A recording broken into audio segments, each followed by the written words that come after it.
Hello everybody and welcome back to more political chatter. In this video we will be talking about the new bill introduced to the Nebraska state legislature that could entirely change. One small little change to the electoral map could really shake up this upcoming presidential election. So Jim Pillen, the governor of the state of Nebraska, who was elected in 2022, of course sworn in 2023, he is a very new governor, has today come out in support. He has endorsed this so-called winner-take-all bill that was introduced by some Nebraska state senator, Lauren Lippincott, such a Nebraska name. So this bill would essentially make it so that Nebraska, awards their electoral votes the same as 48 other states do. If you look at our electoral map, some of you might be, might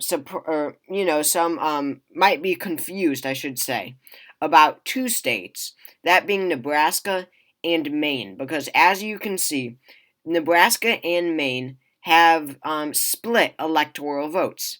Nebraska is split into three parts, and they award with one electoral vote each, and then two electoral votes go to the state at-large winner.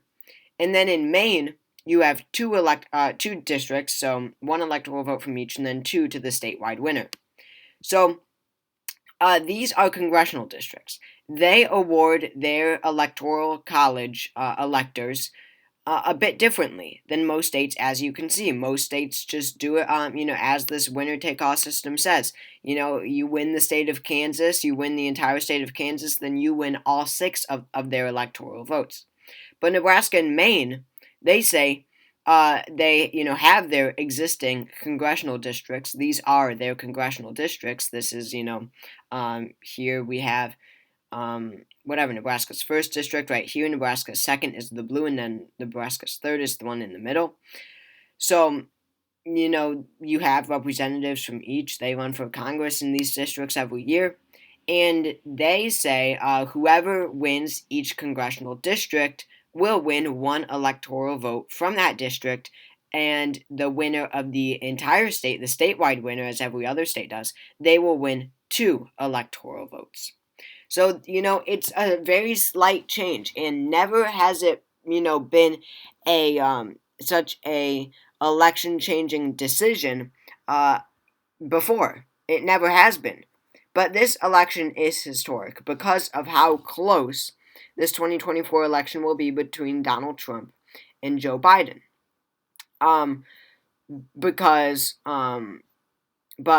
Before I get into that, I do just want to briefly talk about this bill, as I said.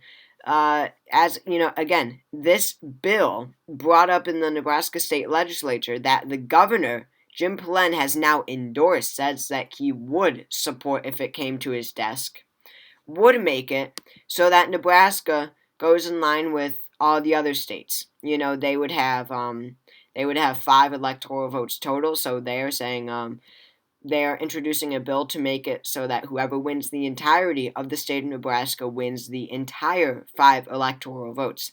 That is a clear jab at Democrats. They obviously don't want Democrats to get that second congressional district.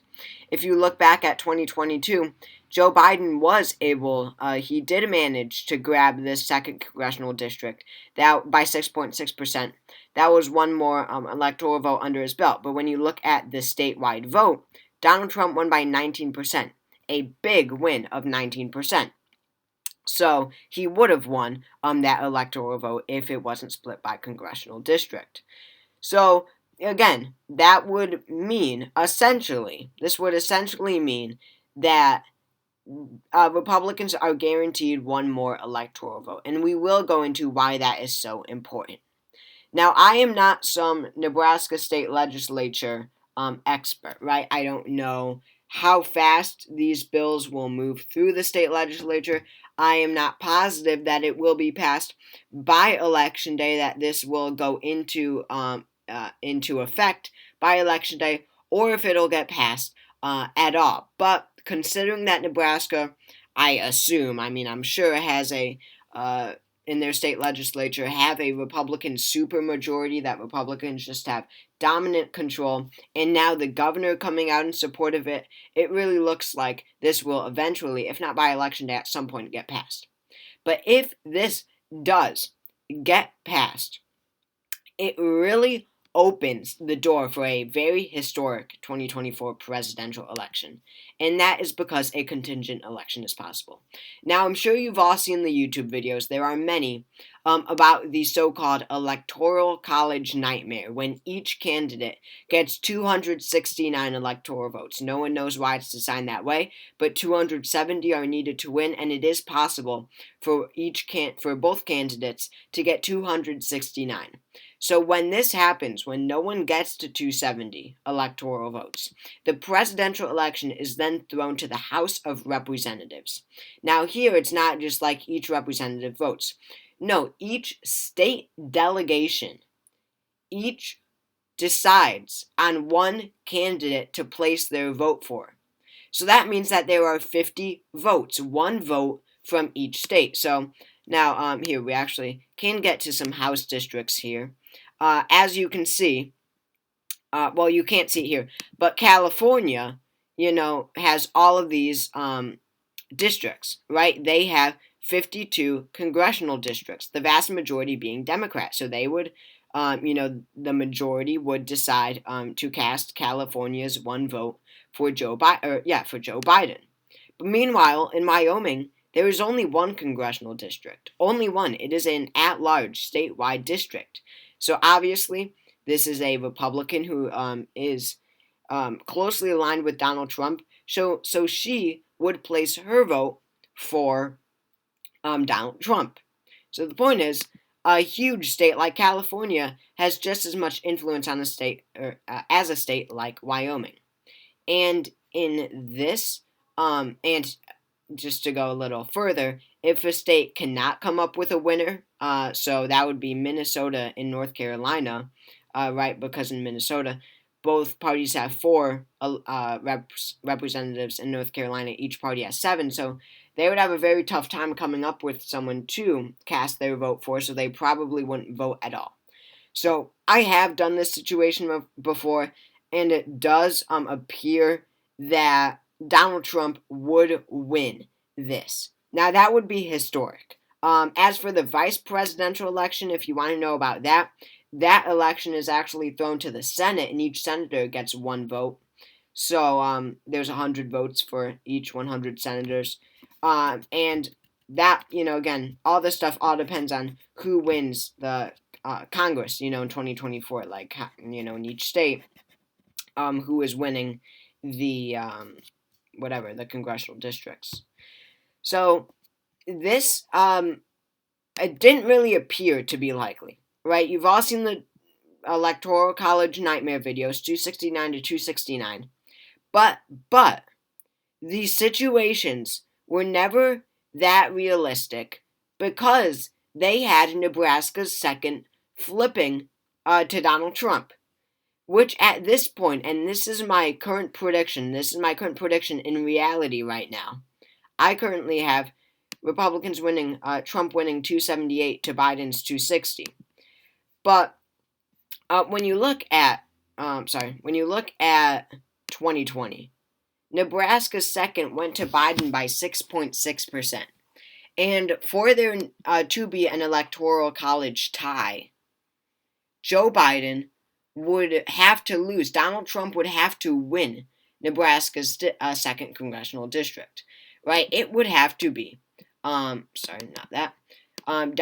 Trump, in order for an electoral college tie, Donald Trump would have to flip Nebraska's second congressional district. Biden would have to hold on a state that he won in 2020, Wisconsin, as well as Michigan and Pennsylvania. And Donald Trump would have to flip Georgia, Arizona, and Nevada.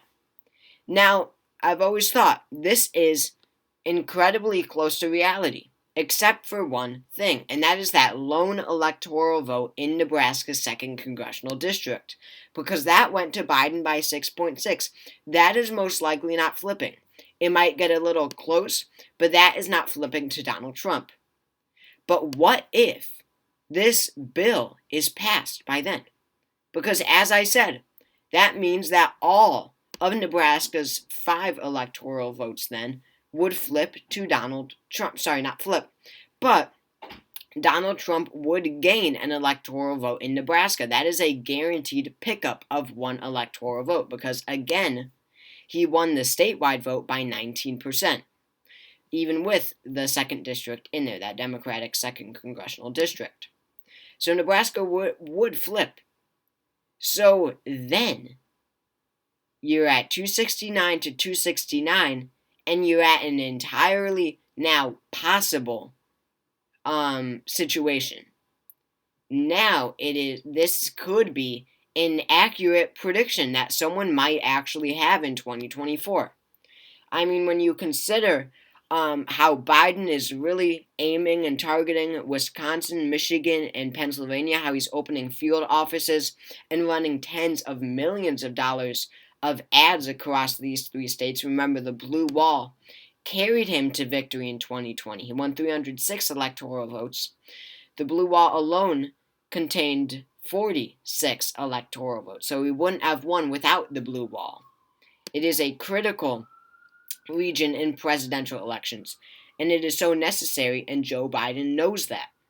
So I think that it is entirely possible for him to win the blue wall, especially with Robert F. Kennedy Jr. in the race. And in the Rust Belt area, Kennedy would really take a lot of blue-collar, white male workers away from Donald Trump because Kennedy is now the drain the swamp candidate in 2024. And then, you've got Nevada, Arizona, and Georgia, where Robert F. Kennedy Jr. again is now having a reverse effect, polling Latinos in Nevada and Arizona, as well as African Americans in Georgia, in historic numbers, polling those voters away from not Trump, but Joe Biden, since the Democrats typically win minorities by big numbers.